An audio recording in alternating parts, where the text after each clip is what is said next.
복된 주일 우리 예배자로 나오신 우리 성도님들 다시 한번 주님의 이름으로 환영합니다. 우리 다음 주일이 어린이 주일이 되었습니다. 우리 자라나는 자녀들 세대 위해서 기도 많이 해주시기를 부탁을 드립니다. 예수님이 그렇게 말씀하셔서 그렇습니다. 십자가 뒤를 따르는 여인들이 울며 따를 때 나를 위해서 울지 말고 너희와 너희 자녀들을 위해서 울라라고 주님이 말씀을 하셨습니다. 그래서 우리 자녀들 세대 위해서 눈물로 호소하며 우리 같이 기도해 주실 수 있는 그런 부모님들 되실 수 있기를 바라고, 우리 교회 우리 어린 자녀들이 한 6, 7명 이렇게 있습니다. 우리 지휘자님 가정에도 자녀들, 또 목사님 가정에도, 또 우리 성도님들 가정에도 자녀들이 있고, 또 하나님께서 앞으로도 우리 자녀들 세대를 보내주시고 일으켜 주실 텐데요. 계속 기도해 주시고, 특별히 우리 다음 주 어린이 주일인데 혹시 마음이 동하시는 분들은 우리 어린 자녀들 또 선물도 또 이렇게 좀 준비해 주시고 그러면 좋겠습니다. 이번 주 설교 제목이 사랑에 대한 그런 내용입니다. 설교 내용인데요. 설교 준비를 하면서 때로는 참 이렇게 고통이 따르는 경우가 많은데, 특별히 오늘 본문의 말씀이 좀 그랬습니다. 그저 고린도전서 순서를 따라 13장 사랑장을 살피게 되었는데요. 말씀 준비하면서 일주일 내내 그 전부터 마음의 부담이 컸습니다. 오늘 고린도전서 13장에서 말하는 사랑은 아가페의 사랑인데, 저 자신도 그렇게 살지 못하고, 그런데 이제 말씀을 전해야 하는 이 부담이 적지 않았습니다. 그래서 성도님들께서 용서하시고 들으셔야 될 그런 말씀이라고 생각을 합니다. 그래서 좀 오늘 말씀은 그냥 제 자신을 향해서 하시는 말씀이라고 그냥 보시면 되겠습니다. 바울은 이 성령께서 주시는 은사들 가운데 최고의 은사로 사랑의 은사를 지난주 마지막 절에 말하였습니다. 너희는 더욱 큰 은사를 사모하라. 내가 너희에게 가장 좋은 길을 보이리라. 그리고 이제 오늘 이제 가장 큰 은사, 우리에게 가장 좋은 길을 우리에게 보여주시죠. 그래서 1절에서 3절에 보면은 공통적으로 사랑이 없으면 이라는 조건이 있습니다. 내게 사랑이 없다면은, 그런데 여기 등장하는 은사들은 참 엄청난 은사들입니다. 사람의 방언 그리고 천사의 말을 합니다. 예언하는 능력이 있어가지고 모든 비밀과 모든 지식을 압니다. 또 산을 옮길 만한 이런 놀라운 큰 믿음이 있다라는 거죠. 내게 있는 모든 것으로 구제를 할 뿐만 아니라 내 몸을 화형당하도록 불사르도록 내어주는 이런 일을 한다라고 이렇게 이야기를 합니다. 뭐 방언 정도가 아니라 천사의 말을 할 정도이면은 소위 우리가 그 영빨 알아줘야 되는 것이죠. 쪽집게 예언을 하고 산을 옮길 만한 그런 믿음, 우리는 바위 하나도 못 옮기는데요, 산을 옮길 만한 믿음이 있다라고 하면은 이분은 교주 노릇을 해도 감히 막을 사람이 없습니다. 자신의 모든 것으로 가난한 자들을 구제하고 자기 몸을 순교의 제물로 화형당하도록 내어준다면은 그 희생 누구도 감히 할 수 없는 대단한 희생이 아니겠습니까? 근데 성경은 참 부담스러운 말씀을 하십니다. 사랑이 없다면은 이 엄청난 대단한 은사들도 헛것이라고 이야기를 합니다. 사랑 없이 행하는 방언, 소리나는 구리, 울리는 꽹과리, 시끄럽다는 거죠. 방언뿐만 아니라 예언하는 능력이 있고 모든 비밀과 모든 지식을 아는 신적인 지식을 가지고 있다고 할지라도, 산을 옮길 만한 그런 엄청난 믿음이 있다고 할지라도 사랑이 없으면 이거 하나도 인정해 주시지를 않습니다. 가지고 있는 모든 것으로 내 전재산으로 구제를 하고 심지어 자기 몸을 불살르는 데 내어준다고 할지라도 이것의 동기가 나 자신의 어떤 업적이나 이름을 좀 내기 위해서 내가 만족하기 위해서 하는 일이라면은 아무 유익이 없다라고 단언을 하십니다. 이 성경이 이것을 전혀 주님이 인정을 하지 않으신다라는 것이죠. 근데 1절, 2절, 3절 말씀을 보시면은 전부 내가라는 이 단어로 시작을 합니다. 내가 무엇을 하고 내가 어떤 능력을 가지고 있고 내가 무엇을 모든 것을 안다고 할지라도 내가 사랑이 없다면은 내게 아무 유익이 없다. nothing이라는 것이죠. 그래서 이것은 무엇을 말하는가? 이 사랑이라는 것이 다른 사람의 문제가 아니라 나의 문제라는 것을 성경이 분명하게 보여주고 있습니다. 당신이 나를 잘 사랑하지 않는 것 같습니다. 성도님들 입장에서 목사님 사랑이 좀, 또 우리 장로님, 우리 권사님이 사랑이 부족한 것 같습니다. 그러면은 피해 가실 분이 아무도 없습니다. 당신이 누구를 사랑하지 않는다, 사랑하지 못하고 있다는 것을 발견하기 전에 내가 그분을 사랑하지 못하는 것이 진짜 문제다라는 것을 보게 하시죠. 그래서 성경이 그렇게 말합니다. 내가 사랑이 없다면 이것은 아무것도 아니다 라고 말씀을 하십니다. 그래서 주님의 말씀, 성경의 말씀은 늘 그렇죠.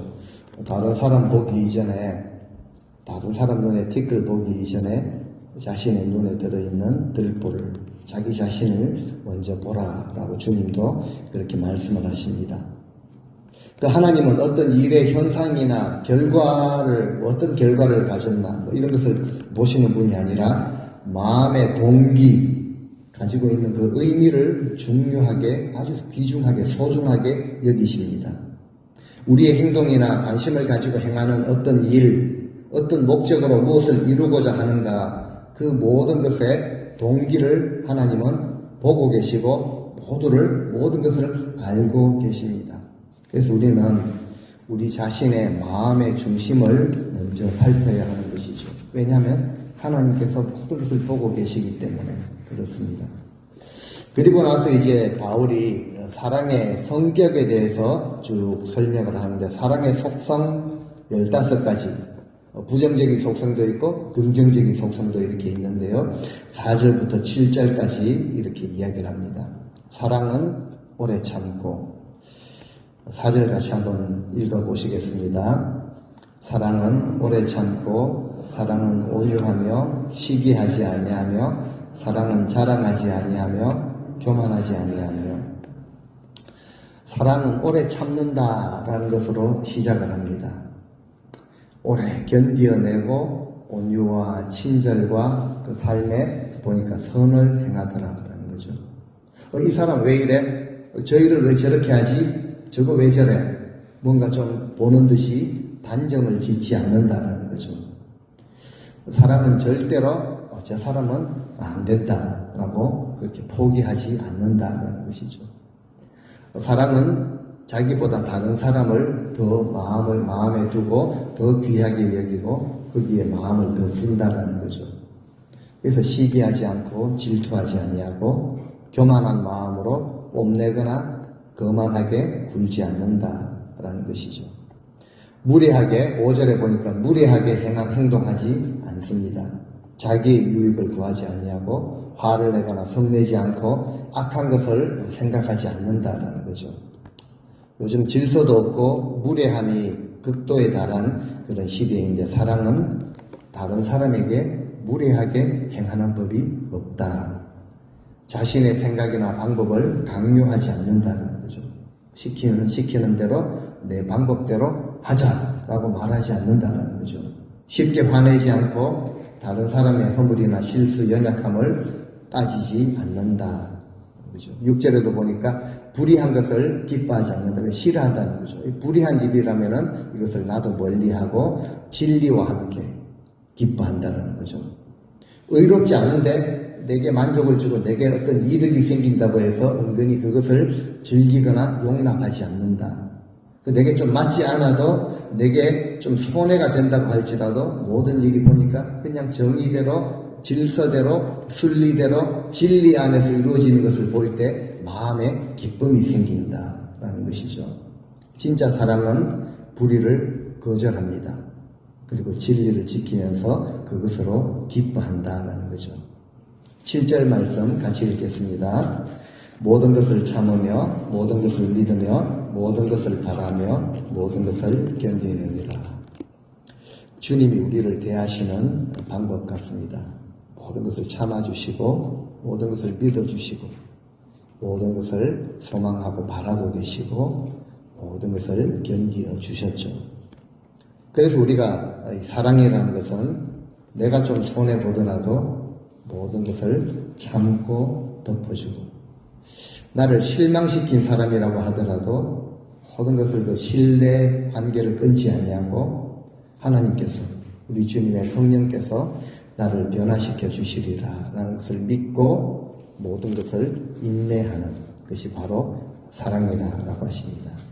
4절에 보면 사랑의 첫 번째 덕목이 오래 참음입니다. 사랑은 오래 참는 것이다 라는 거죠. 사랑이라는 것의 속성을 이야기할 때 제일 먼저 사랑은 오래 참고, 한번 따라해 보실까요? 사랑은 오래 참는 것이다. 오래 참는 것이다. 오래 참기 때문에 자기의 유익을 그렇게 구하려고 하지 않습니다. 화를 내지도 않죠.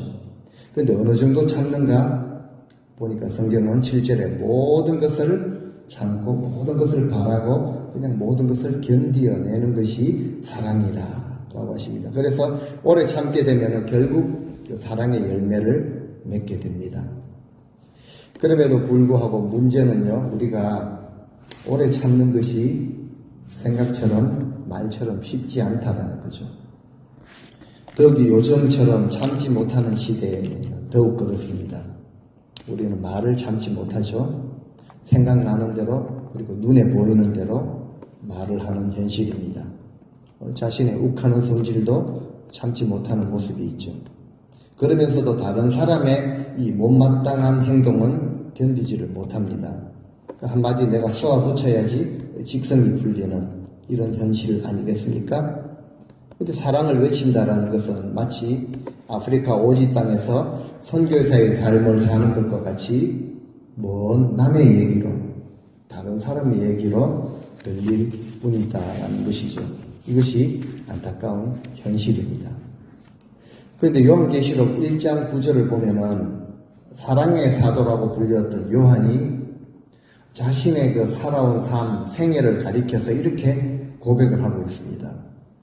요한의 고백인데요. 사랑의 사도 요한의 고백을 같이 한번 읽어보시겠습니다. 두 줄만 같이 읽겠습니다.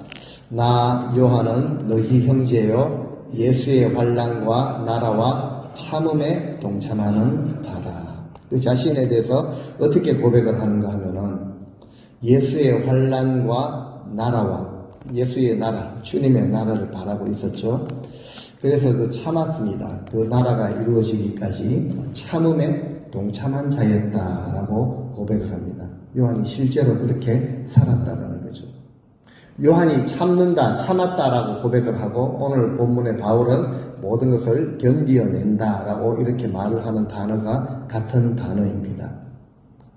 예수의 환난과 나라와 참음에 내가 동참했습니다라고 고백하는 것을 볼 때 오늘 본문에 모든 것을 견디어내었다. 사랑은 모든 것을 견딘다라는 뜻은 그냥 단순히 감정적으로 내 감정을 억누르고 그냥 참는 것이 아니라 우리 삶의 현실에 나타나는 모든 손해, 자존심 상하는 것, 그리고 내가 당하는 모든 환난, 이것을 예수님 때문에 나를 위해서 참아주신 예수님 때문에 나도 참고 그 환난을 내가 받아들이리라 라는 실질적인 결단이라고 볼 수가 있습니다. 그래서 요한계시록 이제 사도 요한이 소아시아의 7교회, 즉 오늘날 모든 주님의 그 복음적인 교회를 향해서 주시는 말씀을 보면은 참는다라는 표현이 많이 나옵니다. 참는 자, 끝까지 견디는 자가 이기는 자라고 분명하게 규정을 하고 있습니다. 그리고 인정을 해주시죠. 내가 너의 인내를 알고 있다. 주님이 알아주시면은 충분한 것입니다. 끝까지 내 일을 지키는 자에게 만국을 다스리는 권세를 주겠다. 이런 권세 누리고 싶지 않습니까? 어차피 우리는 하나님의 백성이고 죽어서 하나님 나라 주님 앞에 설 테인데요. 그때 우리가 누리게 될 권세가 무엇인가? 수치스러운 구원을 얻는 것이 아니라 정말 주님과 함께 만국을 다스리는 권세를 누리는 이런 믿음의 삶 살고 싶지 않습니까? 그래서 우리에게 말하죠. 너희에게 있는 것을 내가 올 때까지 굳게 잡으라. 전부 참고 인내하고 견디어내라 라고 주님이 말씀을 하십니다. 한 대표적인 구절 한 구절만 짧게 읽어보겠습니다. 요한계시록 3장 10절 말씀을 같이 읽겠습니다. 네가 나의 인내의 말씀을 지켰은즉 내가 또한 너를 지켜 시험의 때를 면하게 하리니 이는 장차 온 세상에 임하여 땅에 거하는 자들을 시험할 때라. 인내의 말씀을 지켰다라는 거죠. 참으라라는 이 말씀을 지켜냈다라는 것입니다. 그런데 그 대가로 주시는 은혜가 엄청납니다. 시험의 때를 면하게 해주시겠다. 주님이 약속을 하십니다. 이 자리에 앉아 계신 우리 성도님들, 저도 그렇고 우리 특별히 남자분들 얼마나 잘 참으십니까? 얼마나 인내하고 계시는지요? 얼마나 견뎌내고 계십니까? 시험의 때에, 분명한 그 환난의 때에 우리를 지켜주시고 장차 온 세상에 임하여 땅에 거하는 자들을 시험하게 될 그때를 변하게 해주시는 이 은혜를 우리가 실질적으로 누리기를 원하신다면은 참고 견디라, 인내하라라는 말씀을 지켜야 합니다. 그래서 우리는 최고의 은사인 사랑의 은사를 구해야 하는 것이고요. 오래 참는 사람이 되게 해주십시오라고 이것 가지고 실질적으로 간절하게 기도하셔야 됩니다. 하나님, 참되 오래 참는, 끝까지 참고 인내하고 견딜 수 있는 사람 되게 해주십시오. 왜냐하면 이 사랑은 하나님의 것입니다. 사랑의 능력이 하나님으로부터 오는 것이죠. 사랑은 성령의 열매입니다. 그래서 바울이 우리에게 권면을 합니다. 다른 어떻게 좋아 보이는 길, 좀 이렇게 누릴 수 있는 길, 이거 포기하더라도 정말 사랑하는 성도들이 가장 좋은 길을 포기하지 말고 이거 붙들고 끝까지 견디고 인내하고 끝까지 갈 것을 그렇게 권면하는 것이죠. 실질적인 결과를 누리기 때문에 그렇습니다. 뿐만 아니라 8절에 보면은 사랑은 언제까지든지 떨어지지 아니하는데 예언도 그치고 방언도 패하고 방언도 그치고 지식도 다 패하게 되는 때가 있다라고 하십니다. 아무리 영감 넘치는 이런 말을 한다고 할지라도 이거 언젠가 사라지는 것이죠. 놀라운 그런 방언으로 기도하는 이거 그칠 때가 있다. 우리의 뭐 좀 알고 있다라는 이 이해력도 너무나도 한계가 있다라는 것이죠. 그런데 예언과 방언, 지식의 이런 은사들은 그 당시 뭐 헬라, 아테네 문화 속에 있었던 고린도 교회 성도들이 참 좋아하고 또 그리고 은근히 드러내고 과시했던 나는 이런 은사가 있는데 이런 것들이었죠. 그런데 이 모든 은사들은 주님이 다시 오셔서 완성하실 그 하나님의 나라에서는 다 그치고 다 패하게 될 것이다. 그런데 사랑은 절대로 사라지지 않는다라는 거죠. 사랑은 영원히 남아있다라고 하십니다. 그 사랑은 하나님의 나라에서도 영원히 연결이 된다라는 거죠. 영원하니까 우리가 붙들 만한 귀하게 여기고 그리고 사모해야 할 만한 가치가 있는 것이 되는 것입니다. 9절에도 보면요. 우리가 부분적으로 알고 부분적으로 예언을 하는 그런 지금 모습이죠. 그런데 10절에 보니까 온전한 것이 올 때에는 부분적으로 하던 모든 것이 다 역시 폐하여진다라고 하는 것이죠. 이 땅에 우리 모든 은사들, 우리에게 주신 이런 은사들은 주님의 몸된 교회를 더 든든하게 세우기 위해서 주어진 그런 선물들입니다. 우리에게 전리품으로 승리하신 주님이 좀 우리로 하여금 기뻐하며 사용할 수 있도록 잘 활용할 수 있도록 우리에게 선물로 주신 것이죠. 그런데 온전한 것이 올 때에는 그 전에 모든 부분적인 이런 은사들이 다 폐하여진다라고 말합니다. 온전한 것이 온다라는 것이죠. 무슨 의미겠습니까? 바로 우리 주님께서 재림하시는, 심판의 주로 재림하시는 그날입니다. 구약에서 살폈듯이 구약의 선지자들은 여호와의 크고 두려운 날이다 라고 표현을 합니다. 마침내 이루어지는 계시록에서 말하는 새하늘과 새 땅이 임하는 그 날이죠.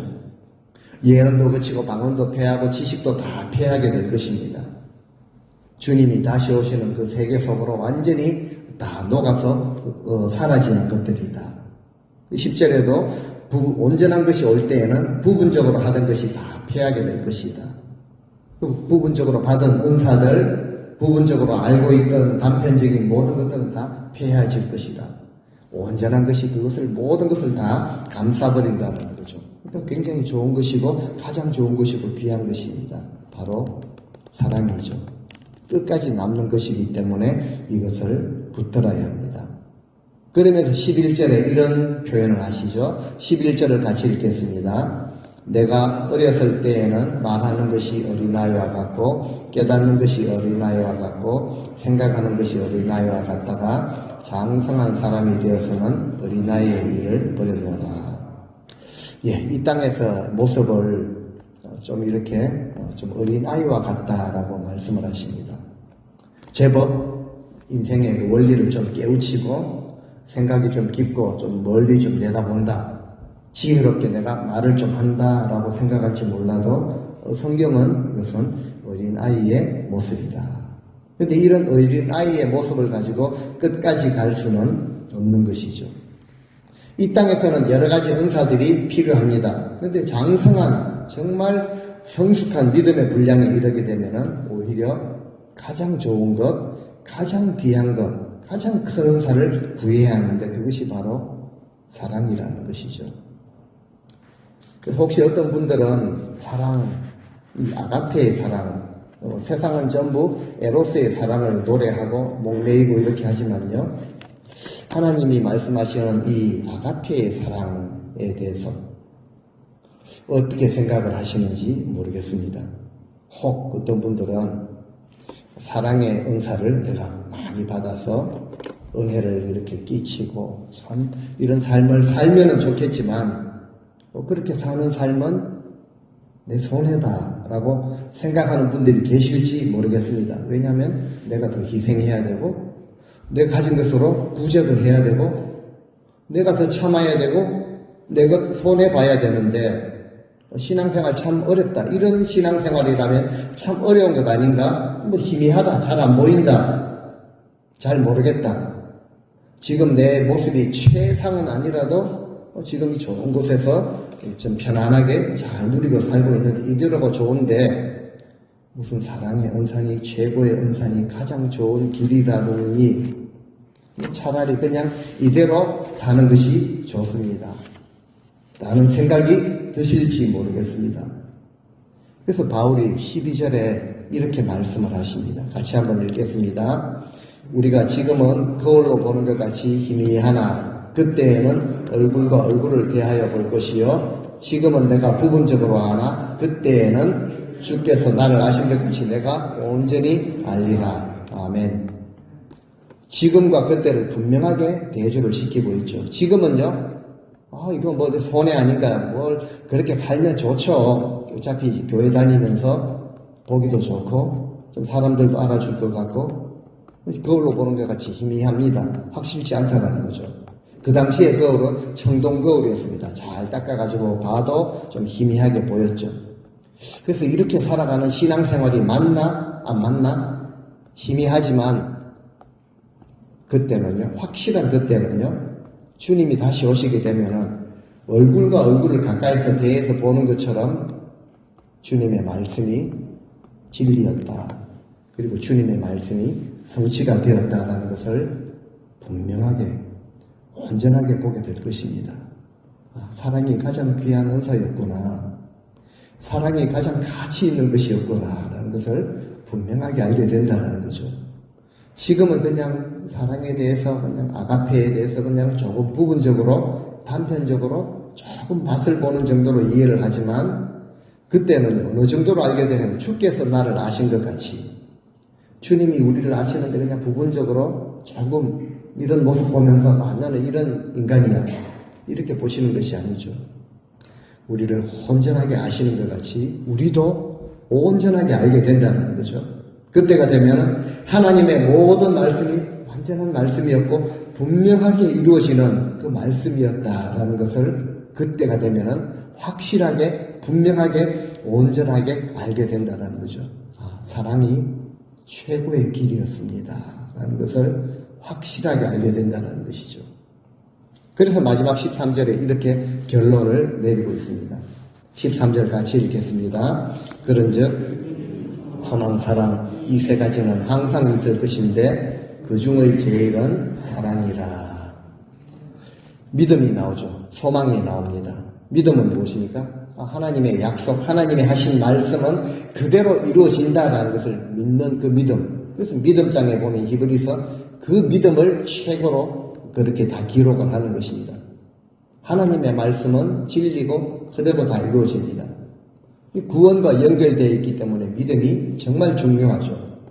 소망도 이 상소망입니다. 주님이 오시는 그날에 완전하게 이루시는 그 구원을 우리가 소망하고 있죠. 그 믿음이 없고 그 소망이 없다면 우리는 정말 불쌍한 자들입니다. 정말 불쌍한, 다 낙심으로 돌아간다면 우리는 정말 불쌍한 자들인데 그렇지 않다라고 바울이 말하죠. 이제 고린도 이제 부활장에 가서 또 살피겠지만요. 사실이기 때문에 진리이기 때문에 우리는 가장 행복한 자들이 될 것입니다. 이 땅에 살아가는 동안 신앙생활 하는 동안 믿음, 소망, 사랑 이 세 가지는 항상 있을 것인데 그 중에 가장 최고의 것은 가장 위대한 것은 영원히 남는 것은 바로 사랑이다 라고 말씀을 하십니다. 주님께서 우리에게 친히 말씀하셨죠. 주님 이렇게 말씀을 하십니다. 마태복음 22장 37절부터 40절 쭉 같이 읽겠습니다. 예수께서 이르시되 내 마음을 다하고 목숨을 다하고 뜻을 다하여 주 너의 하나님을 사랑하라 하셨으니 이것이 크고 첫째 되는 계명이요 둘째도 그와 같으니 내 이웃을 내 자신같이 사랑하라 하셨으니 이 두 계명이 온 율법과 선지자의 강령입니다. 또 말씀하십니다. 요한복음 13장 34, 35절을 읽겠습니다. 새 계명을 너희에게 주노니 서로 사랑하라.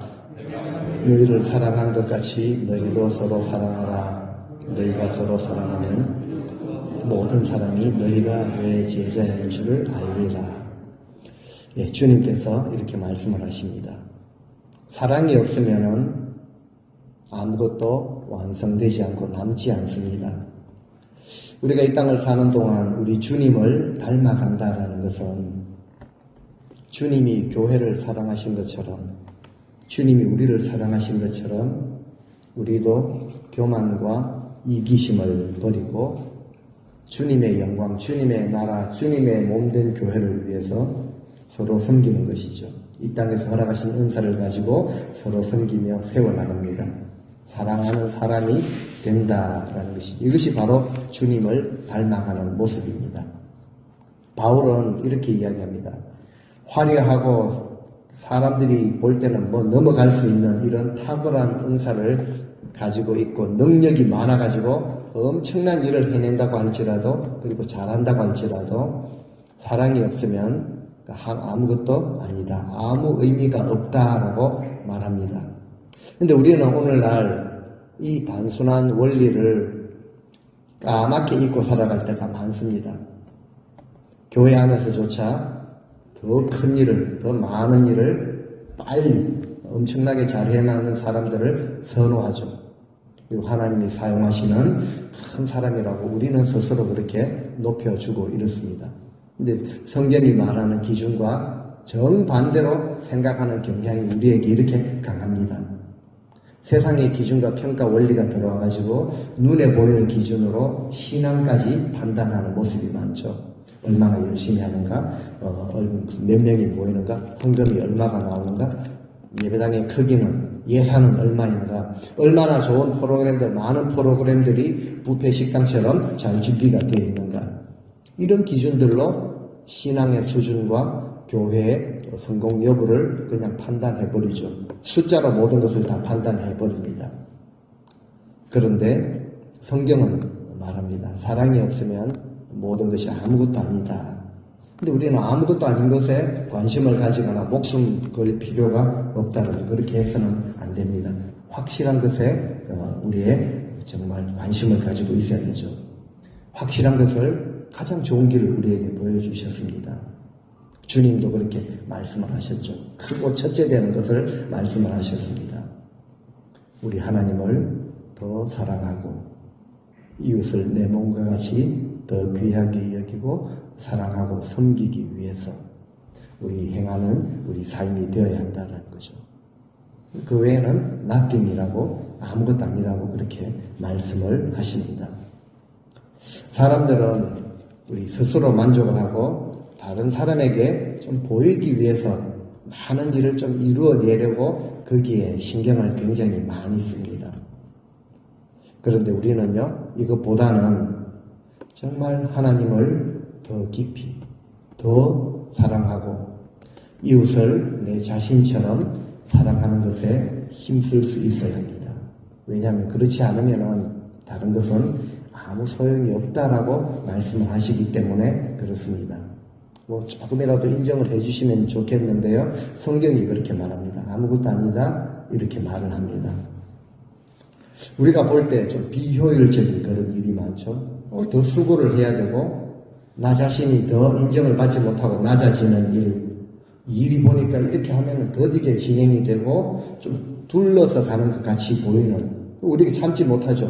내 눈에 볼 때 좋은 방법이 있는데, 기가 막힌 그렇게 부응할 수 있는 방법이 있는데 보니까 안타깝게 보일 때가 있을 것입니다. 그런데 이런 것에 관심 가지는 것이 아니라 정말 사랑으로 행하는 것, 이것에 우리의 가치를 둘 수 있어야 합니다. 영원한 것을 구할 수 있어야 하는 것이죠. 그렇지 않으면 안타깝게도 결과적으로 아무 소용이 없습니다. 성경이 말하니까 제가 그대로 말씀드리는 것입니다. 아무런 유익이 없다라고 성경은 말하고 있습니다. 그래서 아무것도 아닌 것을 구하고 또 이루려고 또 애쓰는 그런 인생이 아니라 정말 한번 사는 우리 인생입니다. 하나님이 최고로 인정해 주시는 건 영원히 남게 되는 것에 우리의 귀한 가치를 두고 애를 쓰시되, 크고 첫째가 되는 이 계명, 사랑의 계명을 우리 함께 실천하며 살아가실 수 있기를 바랍니다. 그래서 모든 사람들이, 세상 사람들이 우리를 볼 때 진짜 예수의 사람들이구나, 예수 그리스도의 제자구나, 직분자냐 목회자냐 이런 거 떠나가지고요, 진짜 예수의 사람이구나 라는 것을 발견하게 하실 수 있는 진실한 삶을 먼저는 저와 우리 사랑하는 모든 성도님들이 그렇게 살아가실 수 있게 되시기를 주님의 이름으로 간절히 축원드립니다. 아멘.